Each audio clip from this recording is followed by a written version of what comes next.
ये कहानी है उत्तराखंड में रहने वाला टैक्सी ड्राइवर राजीव की, जो एक रियल घटना पे आधारित है। रात के 12:30 बज रहे थे। शहर की सड़कों पर कोहरा इस कदर फैला था कि सामने 10 कदम की दूरी तक देखना मुश्किल था। ठंडी हवा में नमी थी और सड़क की बत्तियां धुंध में किसी बुझते दीपक जैसी टिमटिमा रही थीं।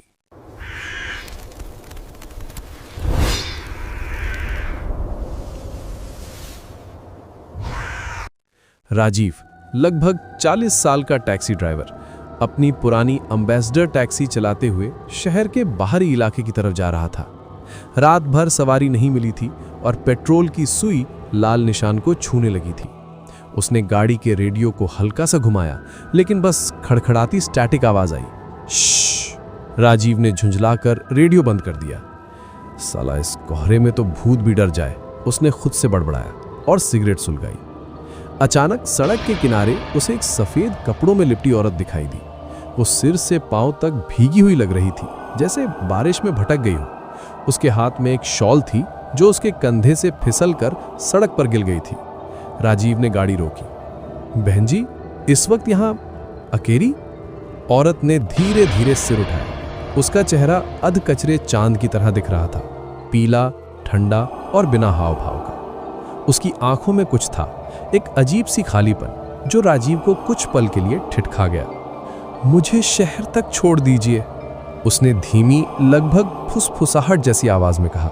बैठ जाइए, वैसे इस वक्त कोई बाहर नहीं निकलता। औरत बिना कुछ बोले बैठ गई। उसके कपड़ों से पानी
पोक मत बन राजीव, कोई मरीज होगी या पागल। गाड़ी एक पुरानी पुलिया के पास पहुंची। नीचे नदी बह रही थी, जिसकी आवाज कोहरा और ठंड के बीच एक मंद डरावनी फुसफुसाहट जैसी लग रही थी। राजीव ने धीरे से पीछे झांका। सीट खाली थी। वो चौंक गया। ब्रेक मारे, गाड़ी झटके से रुकी। दरवाजा खुला नहीं था, न कोई निशान, बस पीछे की सीट पर वो गीली शॉल पड़ी थी। राजीव का दिल तेजी से धड़कने लगा। बहन जी, उसने डरते डरते आवाज लगाई। कोई जवाब नहीं, सिर्फ नदी के पार से आती एक लंबी सी कराह। राजीव के रोंगटे खड़े हो गए। उसने फौरन गाड़ी स्टार्ट की और तेजी से शहर की ओर भागा। सुबह होने पर भी राजीव को नींद नहीं आई। उसके मन में बार बार वही चेहरा, वही गीली शॉल घूम रही थी। उसने तय किया कि शॉल लौटा देगा। शायद वो औरत किसी पुराने इलाके की होगी, शायद किसी का पता मिले। वो दोपहर में उसी रास्ते पर निकला।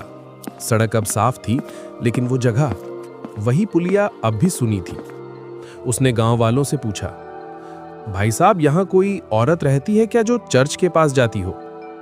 एक बुजुर्ग ने कहा, चर्च के पास? बेटा, वहां तो कोई नहीं रहता। 20 साल पहले वहां एक औरत मरी थी, कोहरे में, इसी पुल पर। राजीव का चेहरा सफेद पड़ गया। कैसे मरी थी?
वो मुस्कुराई, एक ठंडी मृत मुस्कान, फिर कोहरे में धीरे धीरे गायब हो गई। राजीव वहीं खड़ा रह गया, जड़ हो चुका था। उस रात राजीव ने टैक्सी नहीं निकाली। वो घर में अकेला था, लेकिन बाहर से फिर वही।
वो धीरे धीरे दरवाजे की ओर बढ़ा।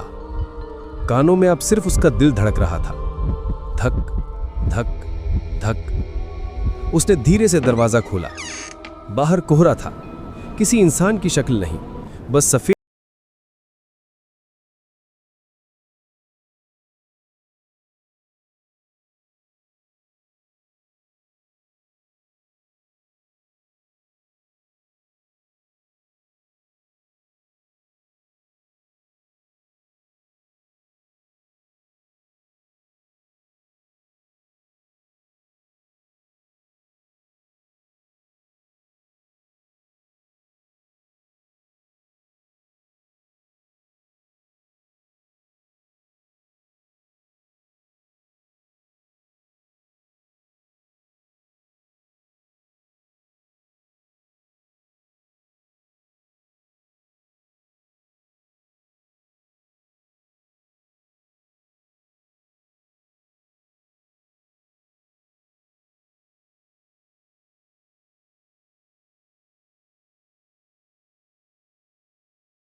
धीरे आगे बढ़ी।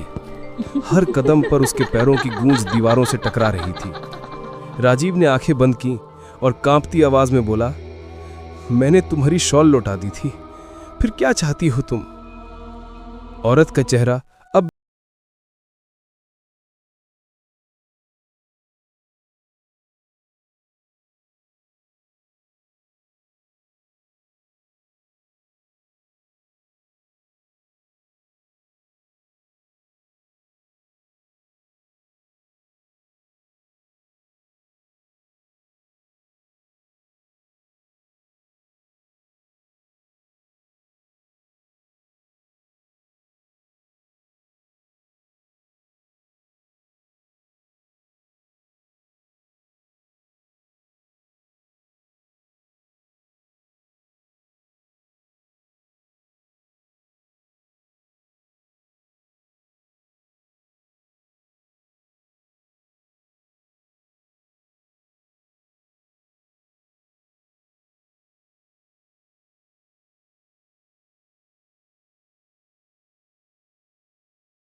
भी नहीं सोचा।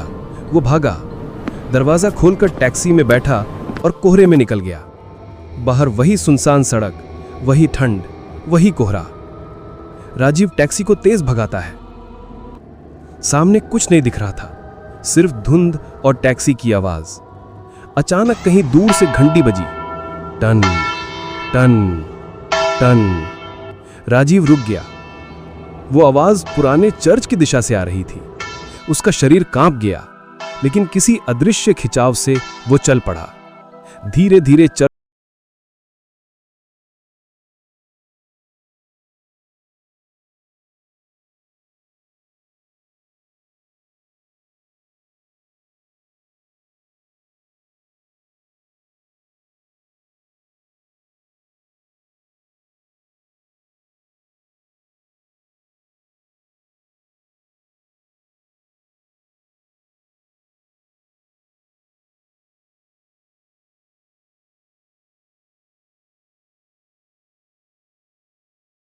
घंटी अपने आप बजने लगी। राजीव ने वहां से तेजी से भागा और अपनी टैक्सी में बैठकर टैक्सी को उतनी तेज चलाया जितना उसे चलाया जा सकता था। अगली सुबह सूरज की किरणें कोहरे को चीरते हुए फैल रही थीं। राजीव अपनी टैक्सी को लेकर उसी चर्च के किनारे से गुजर रहा था, थका हुआ पर जिंदा। उसने धीरे से